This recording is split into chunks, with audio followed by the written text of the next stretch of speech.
Okay, good morning students, how are you? I hope you all are well. And बात करते हैं physical education में आज speed की। एंड स्पीड में हम बात करेंगे स्पीड है क्या and what are the methods to increase the speed, कि हम अपनी स्पीड को कैसे बढ़ाएं। देखिए, सबसे पहले स्पीड को जानते हैं। वैसे पहले भी हमने अपनी क्लासेस में इनफ डिस्कशन किया है स्पीड के बारे में, बट एक बार फिर से थोड़ा सा जान लेते हैं स्पीड क्या है। भाई स्पीड क्या है? Speed is the ability to perform movement at faster rate, कि कोई भी मूवमेंट हम कितना फास्ट कर सकते हैं। जैसे मुझे कोई बोले मैं अपने इस हाथ को हिलाऊं तो कितना फास्ट में हिला सकता हूं, वही स्पीड है ना। मुझे रनिंग के लिए कहा जाए कितना मैं तेज दौड़ सकता हूँ, वही मेरी स्पीड है। स्पीड का टेस्ट लेते हैं, फिजिकल जो टेस्ट होता है, और कुछ हो या ना हो उसमें स्पीड टेस्ट जरूर होता है। वही दैट इज द, वहाँ स्पीड टेस्ट भी होता है, साथ साथ इंडोरेंस टेस्ट भी होता है। ठीक है, दोनों का कॉम्बिनेशन होता है। भाई ठीक है, हम फास्ट तो दौड़ रहे हैं बट कितना देर दौड़ रहे हैं, that is endurance. So speed क्या है? Basically it is the ability to perform movement at faster rate, that is one thing about the speed. That means देखिए, स्पीड वैसे जनरली जेनेटिक भी है, कि depend upon the genetical factors, और भी factors हैं, बट जो सबसे ज़्यादा रिस्पॉन्सिबल चीज़ है स्पीड को इंक्रीज और डिक्रीज करने में, वो होती है वाइट मसल फाइबर, या जिसको हम कहते हैं फास्ट ट्विच मसल फाइबर। ये वो लोग हैं, ये मसल फाइबर्स, कौन से? वाइट मसल फाइबर या फास्ट ट्विच, जैसा इसका नाम बता रहा है फास्ट ट्विच। एक होता है स्लो ट्विच मसल्स फाइबर या रेड मसल्स फाइबर, लेकिन यहां पे हम बात कर रहे हैं वाइट मसल फाइबर या फास्ट ट्विच मसल फाइबर।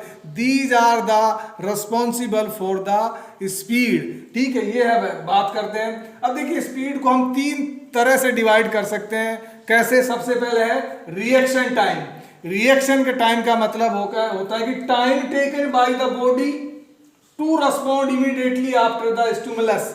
भाई ब्रेन से ऑर्डर मिल गया मसल फाइबर को, मसल सेल को, किसके लिए? वर्क करने के लिए, स्टिमुलस जिसको कहते हैं उत्तेजित होना, स्टिमुलेंट। अब जैसे ही वो ऑर्डर मिला, how much time is taken by the muscle fibre to come into the action. भाई हमें बोल दिया रेफरी ने गो, अब हमें गो बोल दिया, ब्रेन ने सुन लिया, ब्रेन ने कमांड दे लिया, but still we are taking 5 second 10 second to start our movement. वही है रिएक्शन टाइम, कि हमारा रिएक्शन टाइम क्या है ना। अगर रिएक्शन टाइम हमारा डिले मतलब ज्यादा है, दैट मीन्स हमारी स्पीड में वो बाधा बनेगा, हम टाइम लगाएंगे, बाकी लोग हमसे आगे निकल जाएंगे दौड़ के, हम अभी भी खड़े हुए हैं, उसी को तो बोलते हैं रिएक्शन टाइम। क्या है रिएक्शन टाइम का मतलब? Time taken by the body to respond immediately after the stimulus. इसका सीधा सा मतलब ये है कि ऑर्डर तो मिल गया, लेकिन ऑर्डर मिलने के बाद भी हम मिनट्स, कई सारी सेकंड लगा रहे हैं एक्शन में आने के लिए, उसी को बोलते हैं रिएक्शन टाइम। भाई ठीक है, मेरे हाथ पे यहाँ किसी ने बोलते ना काटा, अब मैंने देख लिया बट मेरा एक्शन बहुत ढीला ढाला है, टाइम ले रहा हूँ, है ना। सेंसरी जो ऑर्गन्स हैं उन्होंने बता दिया ब्रेन को, सेंट्रल नर्वस सिस्टम, ब्रेन ने कमांड दे दी न्यूरॉन्स को, न्यूरॉन्स ने मसल फाइबर को बता दिया, लेकिन हमें किसने काटा? या तो उसको हटाना था या हमें अपना हाथ हटाना था, लेकिन we have taken enough time. That means हमारा जो रिएक्शन टाइम है ज़्यादा है, वो हमारी स्पीड के लिए ठीक नहीं है। ये है रिएक्शन टाइम का मतलब। दूसरा एक्सीलरेशन, ये जो वर्ड है ACCELERATION, एक्सेलरेशन। एक्सेलरेशन का मतलब है to reach maximum speed once we get the orders, how long the body takes to reach it to maximum speed. भाई हमें दौड़ने के लिए कहा गया, हमने दौड़ चालू कर दी, ठीक है, लेकिन हमारी मेरी बॉडी की जो मेरी जो मैक्सिमम रनिंग है या जो मेरी मैक्सिमम स्पीड है, उस स्पीड को मैं अचीव करने में कितना टाइम ले रहा हूँ, उसी को बोलते हैं एक्सेलरेशन। या मैं अगर बाइक की बात करूं कि एक बाइक की जो मैक्सिमम जो स्पीड है that is 120 kilometre per hour, तो बाइक को अगर मैं फुल रेस दे देता हूं तो बाइक कितना टाइम लेती है 120 किलोमीटर बेसिकली स्पीड निकालने में, उसी को बोलते हैं एक्सेलरेशन। बोलते हैं ना एक्सेलरेट, दबा भाई एक्सेलरेट कर, है ना। Acceleration means time taken by the body to reach maximum speed, that is called the acceleration. अब एक तीसरी चीज आती है भाई speed of movement. Speed of movement, इसको थोड़ा समझें। स्पीड ऑफ मूवमेंट का मतलब होता है it is the quickness of complete action, जिसको हम लोकोमोटर एबिलिटी भी कहते हैं। क्या है speed of movement? It is the quickness of complete action. अब देखिए, इसको समझने के लिए जैसे मुझे बोला गया दौड़ने के लिए कहा गया गो। अब मैंने दौड़ चालू कर दी, तो जो मैं अपना एक स्टेप ले रहा हूं आगे और फिर दूसरा स्टेप ले रहा हूं, तो ये मेरा एक मूवमेंट हो गया। एक स्टेप लिया फिर दूसरा स्टेप लिया। अब मेरे इस स्टेप्स लेने में ये एक एक्शन कंप्लीट हो गया, means it is the quickness of complete action. ये एक एक्शन कंप्लीट हो गया। मुझे कहा जाए कि मैं अपना हाथ रोटेट करूं, ये मैंने हाथ रोटेट कर लिया, दैट मीन्स मैंने एक्शन कंप्लीट कर लिया। बट इस मूवमेंट को करने में, एक एक्शन कंप्लीट करने के लिए मैं कितना टाइम ले रहा हूं, दैट मीन्स जितना कम टाइम मैं लूंगा इस मूवमेंट को परफॉर्म करने में। देखिए, एक तो मैं ऐसे ले रहा हूं, टाइम ज्यादा ले रहा हूं, मूवमेंट तो मेरा कंप्लीट हो गया, आई टुक मोर टाइम, बट यहां पे मैं क्विक कर लिया, मतलब मैंने टाइम कम लिया। इसी को बोलते हैं स्पीड ऑफ मूवमेंट। इसका मतलब ये है कि it is the quickness of complete action. हम एक कंप्लीट एक्शन करने में कितना टाइम ले रहा है, it is the quickness, that means हमारे कंप्लीट एक्शन में जितना टाइम कम लगेगा, स्पीड विल बी बेटर, हमारी स्पीड विल बी इंक्रीज। तो तीन चीजें स्पीड में, रिएक्शन टाइम क्या होगा, acceleration and speed of movement. जो हमारा मूवमेंट हो रहा है एक फुल मूवमेंट, उसको हम जितना हम फास्ट बनाएंगे मूवमेंट को, हमारी स्पीड इंक्रीज होगी। सो ये तो जाना हमने स्पीड को। अब हम बात करेंगे कि what are the methods that can help to increase the speed. भाई स्पीड को बढ़ाने के लिए कौन से तरीके हैं, उन पे थोड़ी सी बात करते हैं। ट्रेनिंग मेथड की। देखिए, स्पीड में हमने तीन चीजों को देखा। क्या देखा? एक्सेलरेशन देखा, स्पीड ऑफ मूवमेंट देखा और रिएक्शन टाइम देखा। सो सबसे पहले देखते हैं कि एक्सेलरेशन को कैसे इंक्रीज किया जाए। ठीक है, सो एक्सेलरेशन पे बात करते हैं। अब देखिए, एक्सेलरेशन रन करते हैं, उसके लिए हम acceleration run training method. Acceleration को इंक्रीज करने के लिए एक्सेलरेशन रन मेथड कहा जाता है, वो प्रैक्टिस में लाया जाता है। इसमें क्या होता है, बेसिकली छोटे छोटे स्प्रिंट कह सकते हैं, बहुत ही सिंपल साधारण लैंग्वेज में आई कैन शेयर कि इसमें छोटे छोटे स्प्रिंट लिए जाते हैं 30 से 40 मीटर की। मतलब एक बार हमने क्रूज पोजीशन बना ली और हमें बोला गया गो, तो हम 30 to 40 मीटर दौड़ेंगे फुल स्पीड, बिकॉज हम एक्सेलरेशन की। देखिए, एक्सेलरेशन का मतलब होता है time taken by the body to reach its maximum speed, उसी को तो कहते हैं हम एक्सेलरेशन। अब एक्सेलरेशन बढ़ाना है तो हमें स्प्रिंट लेने हैं, और स्प्रिंट लेते हैं कि भाई तेजी से हमें दौड़ना है, 30 से 40 मीटर हमें दौड़ना है। सो बात करते हैं सबसे पहले स्पीड कितनी रहेगी जब हम दौड़ेंगे। एक्सेलरेशन जो रन करेंगे 90 to 100%, that means we will give our best, पूरा दम लगाना होगा एक्सेलरेशन को इंक्रीज करने के लिए। किससे इंक्रीज कर रहे हैं? एक्सेलरेशन रन ट्रेनिंग मेथड की बात हो रही है। दूसरा क्या होगा, डिस्टेंस कितनी लेंगे, 20 to 30 मीटर, 20 से 30 मीटर ही हमें दौड़ना है। तीसरी चीज क्या होगा, टाइम। अगर 20 से 30 मीटर दौड़ना है तो 4 to 6 सेकंड हमारे लगने चाहिए, दैट मीन्स अगर आप 20 मीटर दौड़ रहे हैं तो 4 सेकंड और 30 मीटर लग रहे हैं तो 6 सेकंड, है ना। बिकॉज हम इंक्रीज कर रहे हैं एक्सेलरेशन को, तो हमारा जो टाइम है that should be 4 to 6 second. बात करते हैं रिकवरी। भाई हमने एक बार हमने एक स्प्रिंट ले लिया, 30 मीटर का स्प्रिंट ले लिया, 6 सेकंड में हमने पूरा कर लिया। उसके बाद हम क्या कर रहे हैं, रिकवरी भी चाहिए। तो रिकवरी टाइम हमारा 2 से 5 मिनट का, 2 मिनट भी ले सकते हैं, 3 मिनट्स भी, 4 और 5 minutes maximum, it's depend upon us.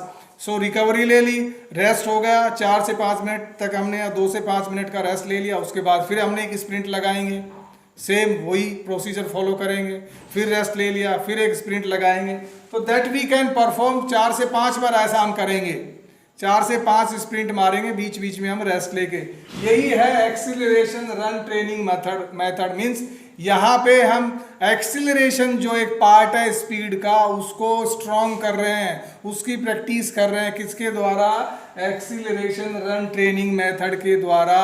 Speed का जो एक पार्ट है उसको हम स्ट्रॉन्ग बना रहे हैं या उसके हम प्रैक्टिस कर रहे हैं। आई होप यू अंडरस्टैंड। लेकिन यहाँ पे केयर रखना है, आपको ध्यान रखना है। वो क्या केयर है? सबसे पहले warming up, before you perform this activity, this training, please go for a good warming up. देखिए, वार्मिंग अप बहुत जरूरी है फिजिकल एक्टिविटी में।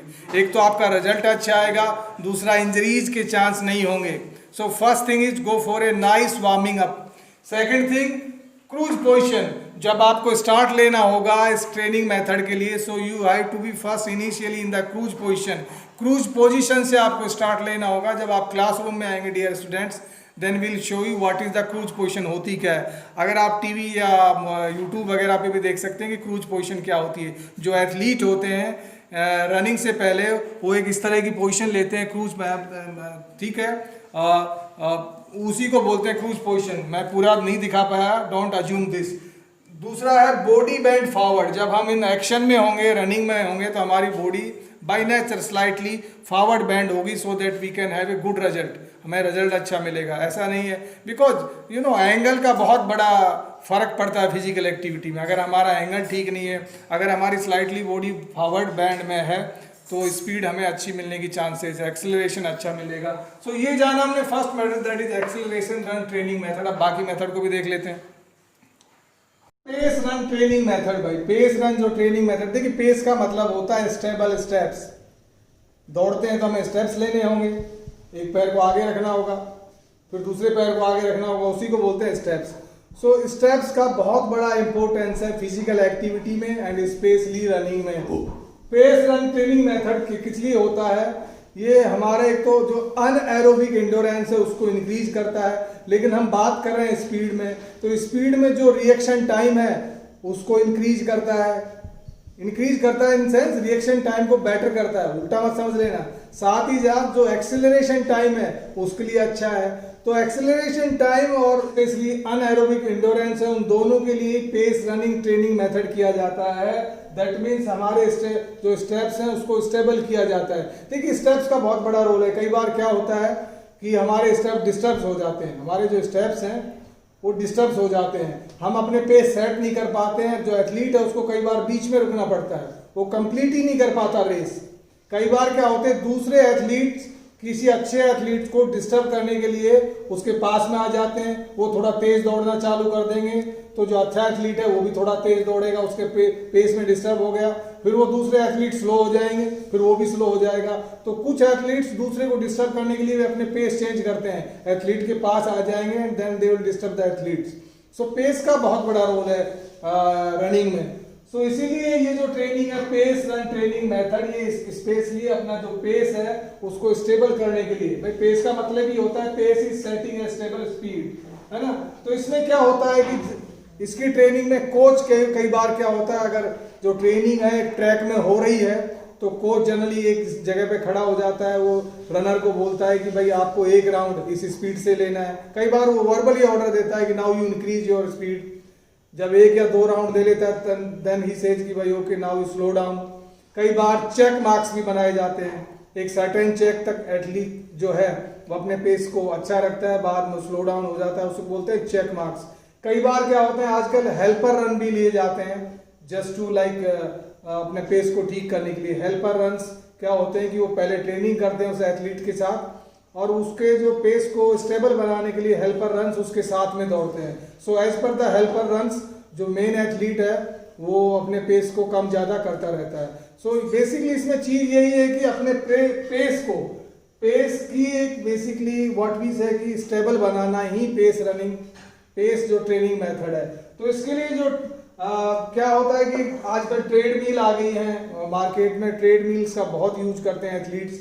और ट्रेडमिल में होता क्या है कि एक बिजली की मोटर होती है, उसको पावर का कनेक्शन दे दिया जाता है कि मोटर के ऊपर एक पट्टा होता है।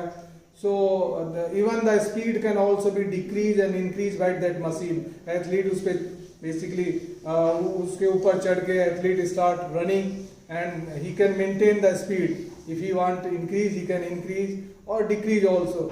साथ ही साथ उसमें एंगल भी दे दिया जाता है जिसको बोलते हैं इंक्लिनेशन भी दे दिया जाता है। मीन्स मशीन आगे से ऐसे उठ जाती है, दैट मीन्स वो ऐसा लगता है कि जैसे हम किसी चढ़ाई पे बेसिकली रनिंग कर रहे होते हैं। सो उसमें सारे ऑप्शन हैं कि आप अपनी स्पीड को कम ज़्यादा कर सकते हैं, ठीक है, एंगल दे सकते हैं, ठीक है, ये सारी उसमें। इवन आप जो पाथ है वो उसमें पाथ को भी डिफरेंट पाथ चूज कर सकते हैं, जैसा आपको पाथ चाहिए वैसे ऑप्शंस उस मशीन ट्रेडमिल में अवेलेबल है। सो आजकल ट्रेडमिल से भी पेस जो ट्रेनिंग मेथड है ये किए जाते हैं। सो इसमें पेस रन ट्रेनिंग मेथड में क्या होता है, स्पीड जनरली जो हमारी होती है 60 to 90%, that is our best. जो हमारा बेस्ट का 60 से 90% लिया जाता है, ठीक है। 100% इसमें हम अपना एफर्ट नहीं देते, 60 to 90% एफर्ट देते हैं पेस रनिंग में। दूसरा क्या आता है, डिस्टेंस हमारी 200 से 800 बेसिकली बिटवीन 200 to 800 मीटर्स होनी चाहिए स्पीड। ठीक है, सो ये दो इंपॉर्टेंट चीज है, स्पीड हो गया और अपना डिस्टेंस हो गया, यही है पेस रनिंग में। I hope you understand.